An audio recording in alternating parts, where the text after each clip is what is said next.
Welcome to Wisdom of Christ and Deeper Senses of Life. Omonam anu mandaba to ihe mmemme anyị WDS. Anyị ka nọkwa na John nke mbụ isi nke ise. Ama okwu nke 16. Agba nke abụọ ya part 2 mmejọ ihe niile bụ mmehie. Mana o nwere mmehie na-eduba n'ọnwụ. 1 John 5:16. All wrongdoing is sin, and there is sin leading to death. That is, and there is sin not leading to death. Maturity and divinity series. Ya bụ ịdị dịka ọdịdị Chineke si chọọ na ntozu oke n'ime onye nwanyị. O esi Chineke dị ndụ onye nwe m bịa were m ihe mmemme a were ya onye nwanyị metụ ndị nke gị aka n'obi bụ ndị na-ege ntị ka ha wee nabata eziokwu n'aka ilu site na Christ Jesus bụ onye nwanyị. Amen. Brethren, bekee kwuru ya bụ nwanna m. 1 John 5:16. John nke mbụ isi nke ise ama okwu nke 15. Ọ sị, all unrighteousness is sin, and there is sin not leading to death. Meaning that there is sin leading to death. Death not according to God's approval. Yes, reckless and careless death. Ya na mmehie niile bụ mmehie. Mana o nwere mmehie nke na-adịghị ebute ọnwụ. Nke na-ebe ịtụgharị ya na-gosi na o nwere mmehie ndị na-ebute ọnwụ. Ọnwụ anyị na-ekwu okwu ya bụ ọnwụ na-adịghị ka Chineke si chọọ. Mana ọ ma na onye ha ga-anwụ. Ọ dị ọnwụ a na-akpọ ya reckless and careless death. Maka na Chineke kọwara nke ọma sị na ọnwụ onye mmehie adịghị atọ ya ụtọ. Mana ọ ma na onye mmehie na-aga enwu. Mana ọ dịghị ụtọ n'obi. Ma nke mechukwu bụ na ọ bụrụ na ị chegharị ugbu a ị gbanarị ọdụrụ ọnwụ a Chineke na-eme ha approve. Mana ọ nwere ike mara na ị ga-anwụ mana ọ kwadoghị ya. Ya wụrụ gịnị? Ya wụrụ ajọ ndụ. Lee n'akwụkwọ Isikel isi 33 amaokwu nke 10 ruo 11. Isikel 33 verses 10 to 11. Isikel chapter 18 verses 1 to 9 and verses 20 to 23. Akwụkwọ Isikel isi nke 18 amaokwu nke bụ ruo 9 na amaokwu nke 20 ruo na 23. It is unfortunate to note that sin that leads to death are looked down upon. We don't take them serious. Ọ bụ ihe mwute na mmehie ndị a na-eweta ọnwụ onwe ha gbọrọ ya a na-eleta ya anya. Ịma nke ọma na ntamu, grumbling and complaining, grumbling and grumblers, complaining and complainers. Ịma na ihe a bụ mmehie dị egwu. Ndị ahụ na-emehie mmehie dị egwu megide Chineke. Ịma nke ọma na ọtụtụ mgbe mmehie ahụ na-eweta ọnwụ. Mgbe ụfọdụ na-eweta ọnwụ mgbagwoju anya. God hate me. Chineke gbara masị. Chineke gbasa m weekend. Chineke mere m ụta. Chineke enye ha ego. Chineke eme ha nka. Chineke eme ha nka. Chineke enye m nwaanyị onye m di. Chineke enye ha ego. Chineke hey, karịa ma ị gakwuru Chineke si ya na-enwekwa n'okwukwe na ọ ga-adịrịrị na mma. Complain na Chineke ọ bụghị complain maka Chineke. Ị complain about him, we complain against him. Ị ga-ekpesa Chineke, kọsara Chineke ihe bụ mma gị. Ọ bụghị na-akọcha Chineke na-akọsasị maka Chineke na onye nke ya. Ọ na-eweta ọnwụ ọtụtụ oge o ji eweta ọnwụ mgbagwoju anya. Lee na Deuteronomy 1 26 to 38.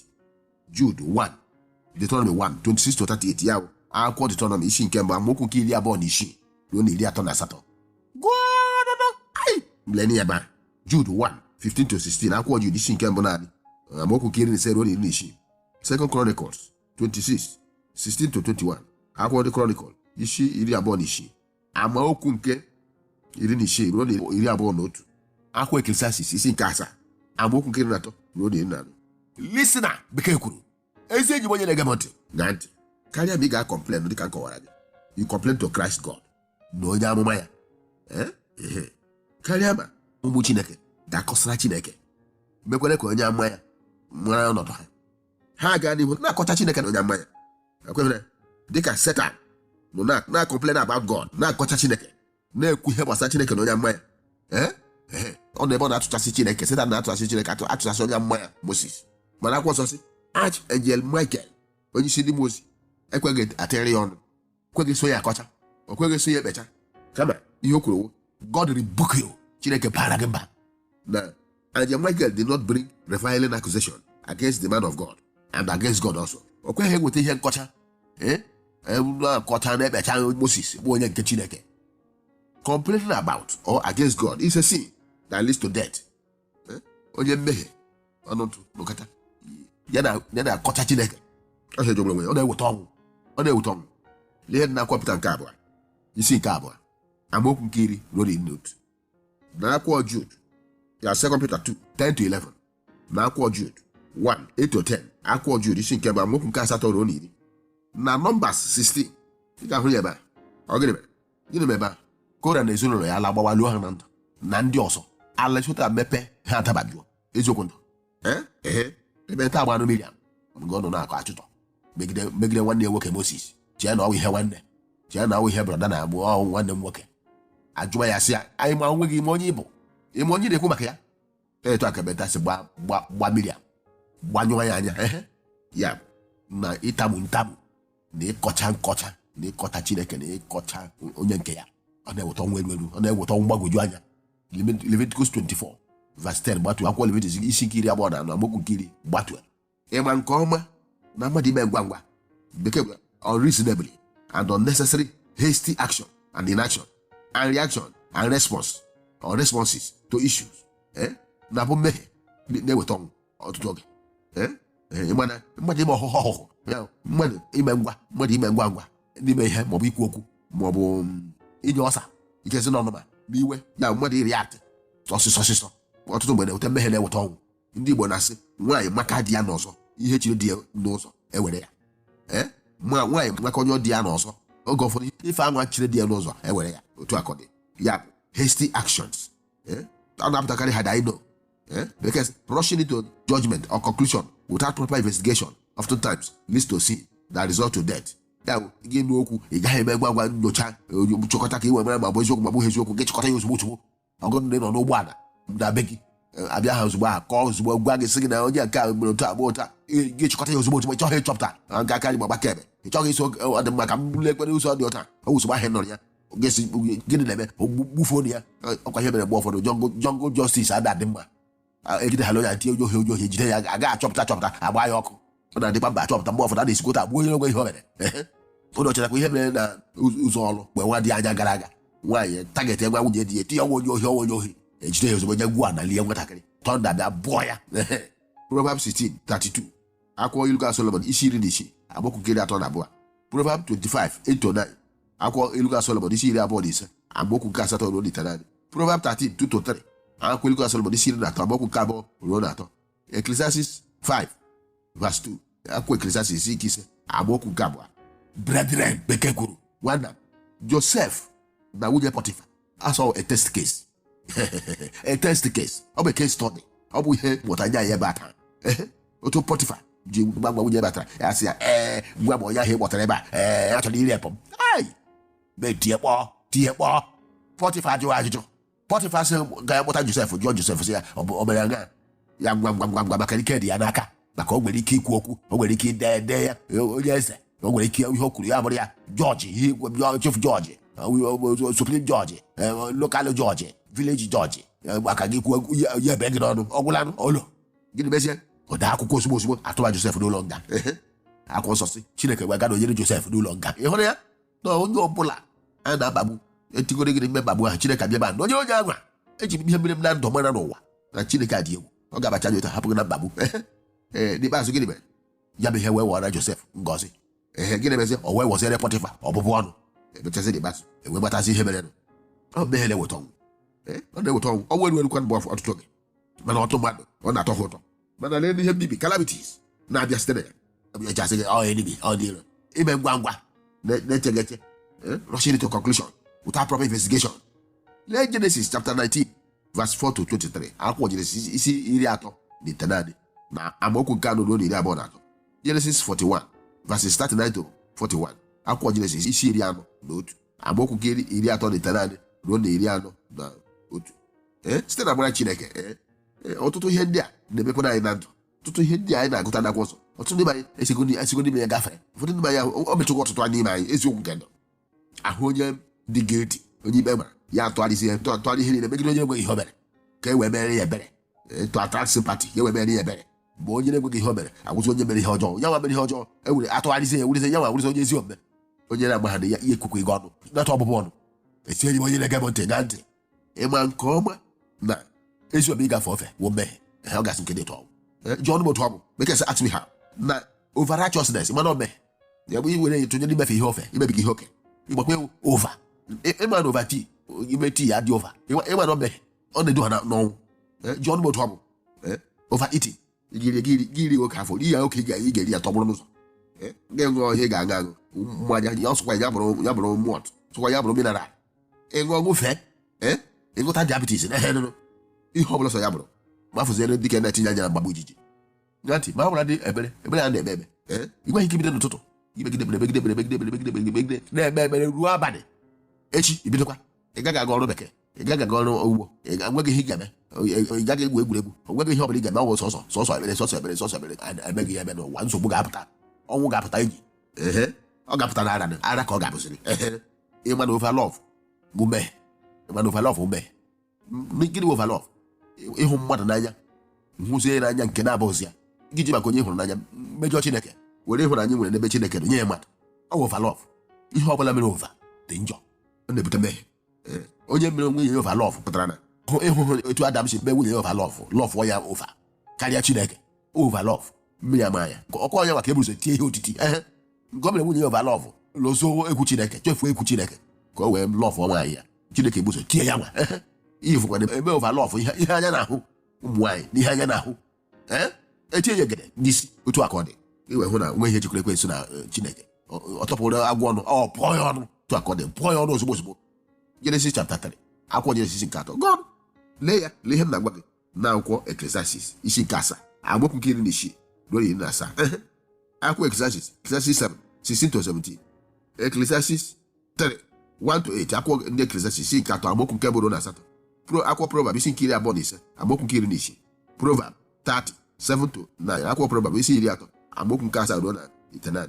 Brethren, ya bụ nwanna m ịma na ịgbụ asị bụ mmehie na-eduba n'ọnwụ tụmadụ mgbe ịkpọrọ onye nwe ihe o mere asị maka na ihe gbasara ya ịmaghị ma ogweji oge ahụ kwachi gị kpọ ya asị na ịkpọ mmadụ asị wụta tekọs na-enweghị onye ahụ mere gị kpọ ya asị maka ụfọdụ na-eweta ọnwụ na-ewetakwa ihe isi ike na-eweta mgbachi ụzọ akwa na ịmaghị mara ya taa na-eweta ogbuchi na ndụ mmadụ gị na ọgbachi n'alụ ya ịkpọ mmadụ asị tụmadụ onye na-enweghị ihe o mere gị mgbe na obi adịghị ilu megide mmadụ ibe gị ịmakwa ọ na-eweta ọnwụ na-ebute ịnyanya mana obi ụtọ na aṅụrị na-enye ndụ mgbe ụfọdụ ndị na-akpụ asị a na-enwe obi ebere gịnị ka akwụkwọ nsọ kwuru ọ sị ndị na-eme ebere ka a ga-emere ebere n'akwụkwọ Matiu 5:7 ndị na-eme ebere ka a ga-emere ebere ọ sị na ndị na-eme ebere ka a ga-emere ebere na ndị na-akpụ asị na-abụ ndị obi tara mmiri ndị ọ na-adịrị mfe iwusu ọbara ụmụ agbọghọ ndị na-adị ime teknot ndị na-awusu ọbara n'onwe ihe ha mere ndị kwanụ na-ebe ebere na-achọ ka onye iru ya nwụọ maka ihe na ya sere okwu jose gị na ya sezi okwu gị chọọ ka ọ nwụọ agbazi gị na ọnwụọ na-ama n'elu ọ nọ n'ụlọ ụka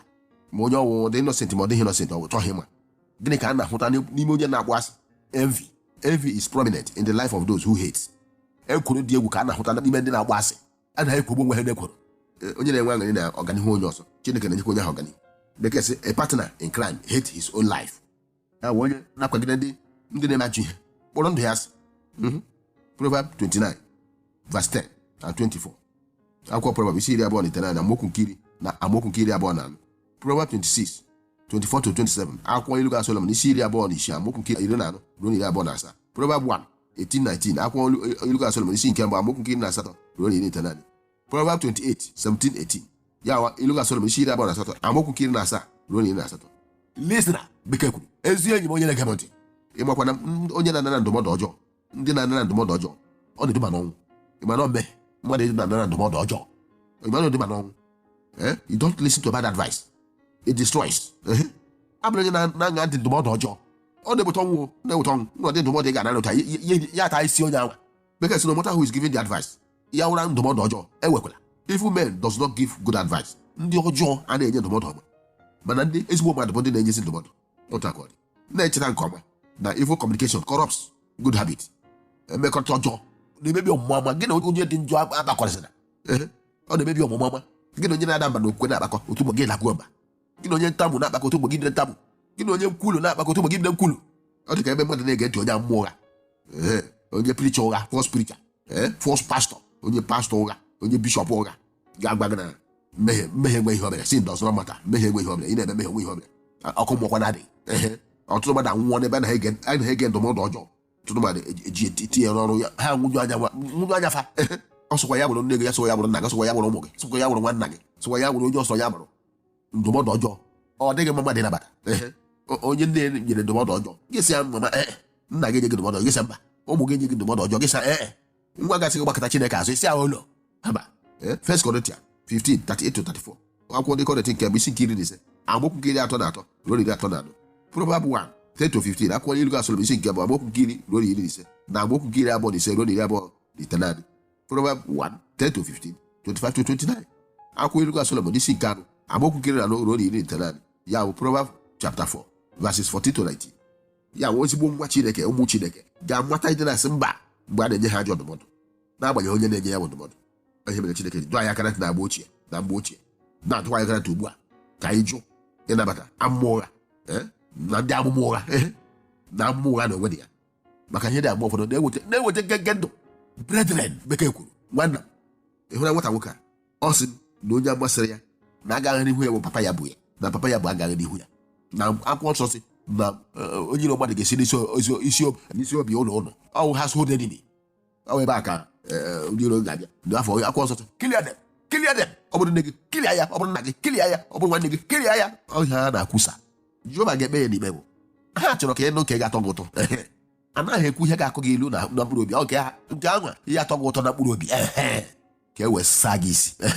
O wee sị ya wee gaa n'ihu ọ sị ya na-aga kilia gbachi ya na o kwesịrị ka papa ya nyefe n'ụzọ enyi. Ọ sị m ya na adị soke ọdụ onye amụma ha wee kpebe ekpere ha mazi etu ya si na-eme ya.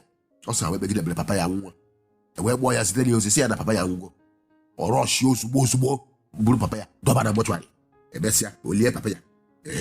Ihe a bụ 10 years, afọ 10. Ọ sị papa ya nwa na ya nji akụnụba nwekwana ya ji gbuo papa ya ya eji asị na ya papa ya nọchiri ụzọ kiri ya yo elebia tọfịa n'odo ọkụ gbaba ọ ga-nwụrịrị onye ga-nwụrịrị. Man of God, ọ sị afọ 10 taa onwe na eji papa ya na ejighị ego na ya dịkwa ka ya dị.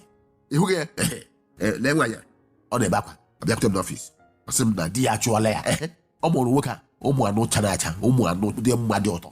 Ọ sị na ọ chụọla ya. Nwaanyị a na-anụ ya mepere iche, ọ na-anụ ozi ọma m na-ezisa. Gịnị mere ji chụọ ya? Na onye amụma gbara iwe ka sị ya na nwunye gị bụ ọgbachi imere iji baba ọgaranya ya chụọ ya. Ọ chụọ ya ụzọ adị enyi nwata nwoke akaba ahụ were nwata nwaanyị mụrụ ya ụmụ anụ wee chụpụ ya. Nwaanyị wee bere bịakwute m wee sị ya ụmụ anụ a mara mmụọ kwa gị nwere ya sị ya bụ that demon wee kwe gị ka ị mụọrọ ya ụmụ anụ. That demon nọ n'ime gị na-egbochi ya wee igwe ego, na-egbochi ya wee kpata ego igwe wee egbochiri gị ịmụtara ya ụmụ anụ mara ma agadaga ụmụ ndị a. Mana ihe na-akụ ụgbọ wee ịnọsị na be gị ọsọ ịnọ na be nna gị ọsọ enyela elu. Yes, prophet and prophecy. Amụma na onye amụma na onye ụlọ chọrọ, onye ihe ụwa chọrọ, ya onye ha chọrọ. Mgbe niile ka mgbe ga-aba okwu otu ụbọchị mgbe niile you are now born again. Don't go to think about sin, don't go to think about evil. Ọ bụ sọsọ ikwu ha kwa na Kraịst bụ onye nwere n'ọzọ kwa agwụ etu ọsọ gị dị, ọsọ gị gbara ụtọ, otu ọsọ gị na-agbara ụtọ na-aga na main road, onweghị ihe o mere. Abịa na ohi zuo bara na ike kpa, onweghị ihe o mere. Jesus Christ, kedu ebe ị nọ?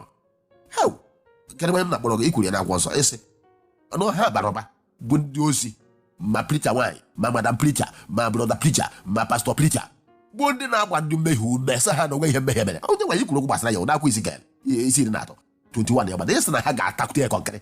Ha mụma na-eme na ihe otiti ha dị.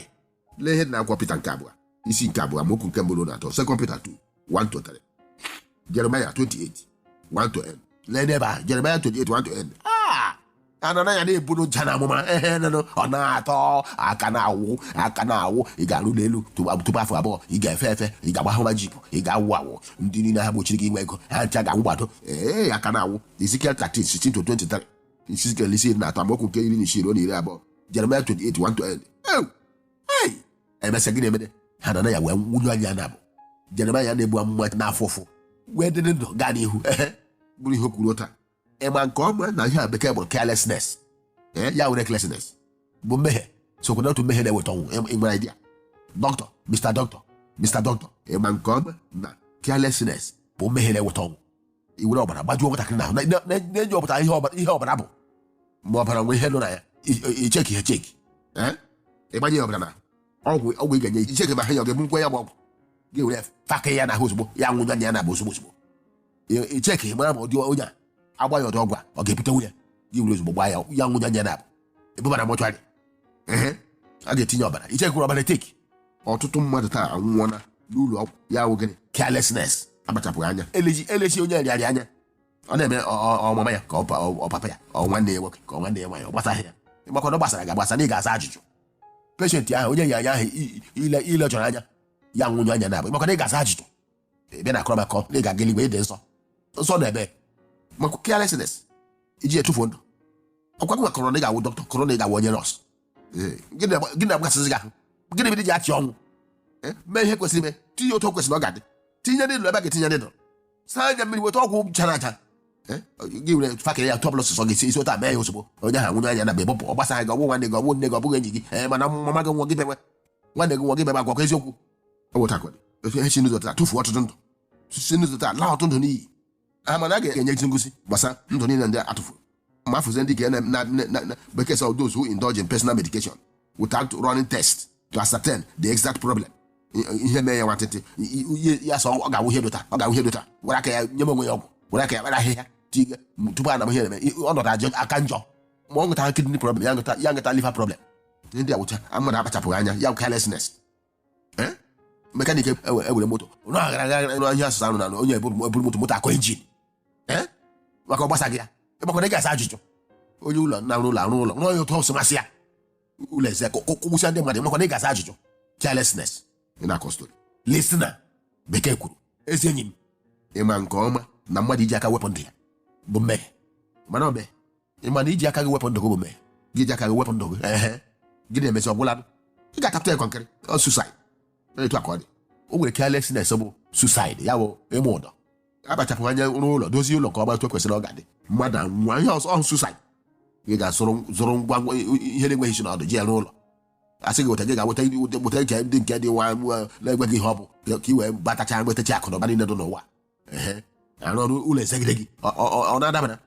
kọntratọ ihe ọ bụ suicide onye ji aka wepụ ndụ ya enweghị ebe ọ na-eje gị na-eche ọnwụ mgbe niile gị na-eche otu ga-esi gakwụ ụdọ maka na ihe ahụ mmehie ihe na-aga gị nke ọma enweghị ego omeghị nke ameghe ka mgbe ihe dị n'oche otu ga-esi gakwụ ụdọ n'otu ga-esi ga kọmiti suicide ọkụ agba n'onye ahụ ọkụ agbakwa gị sikwa n'ebe echiche ahụ pụta ọ bụrụ na ịkpachapụ anya adịghị Chineke oke mba gịnị ma ọ ga-eji ekwu ya na Deuteronomy 28:1-2 ọ sị gị be careful ebe ya sị gị be careful to observe the commandments of God kwenyere ya gị kpachapụ anya maka o nwere ndị na-akpachapụ anya n'ebe okwu Chineke nọ Chineke ọ na-amasị ya Proverbs 19:16 akwụkwọ ilu Solomon isi 19 agbakwu gị n'isi Proverbs 21:15-16 akwụkwọ ilu Solomon isi 20 agbakwu gị n'ise ruo n'isi o kwuru okwu maka mkpachapụ anya ịkpachapụ anya n'ebe okwu Chineke dị ọ ihe a m na-ekwuba dị mkpa na ihe niile a na-eme na ndụ all the disciplines of life ọ dị mkpa n'ihe na-eme na ndụ carelessness adịghị mma gasị gị rụọ ịrụzie ya ma ka ịrụọ ya nke ọma ezigbo ọrụ otu a ka e nyere gị rụọ ịbụrụ dọkịta na-arụ nke ọma a na-achụgwu a na-eso na-abịa ịbụrụ onye mekaniki na-arụ nke ọma achọrọ gị na-abịa ịbụrụ onye na-arụ ụlọ na-arụ nke ọma achọrọ gị na-abịa ịlụtazi ilu ndị Igbo an old Igbo adage says ụzọ dị mma agaghị ya ugboro na ọ dịkwana njọ sọsọ ofu ugboro dam ị na-etiwasị isi ị na-agbawasị isi ofu ugboro ka ọ ga-abụrịrị na ịma ga-eme otu dam ịma na-eme ị na-eme na-aga n'ihu a na-ewetara gị ọrụ a na-ewetara gị ọrụ ị na-arụ ka ọ bụla ịma eme mechie nke ọma ị gara ahụ a na-achọ gị ma ịma ga-eme sọsọ ofu ahụ ị mere kpam okwu abụ ị na-anụ ka na-atụ ya n'ilu ụzọ dị mma agaghị ya nga na-abụ ọ dịkwana njọ sọsọ ofu ugboro dam tụakọdị ọ dị mma ka ịmụta ịdị na-eme otu o kwesịrị nya ntị onye gwara gị okwu nke ndụ ebighị ebi okwu ndụ ebighị ebi na-enye miracle signs and wonders ị gaghị ekweta nya ntị okwu ndụ ebighị ebi na-enye miracle signs and wonders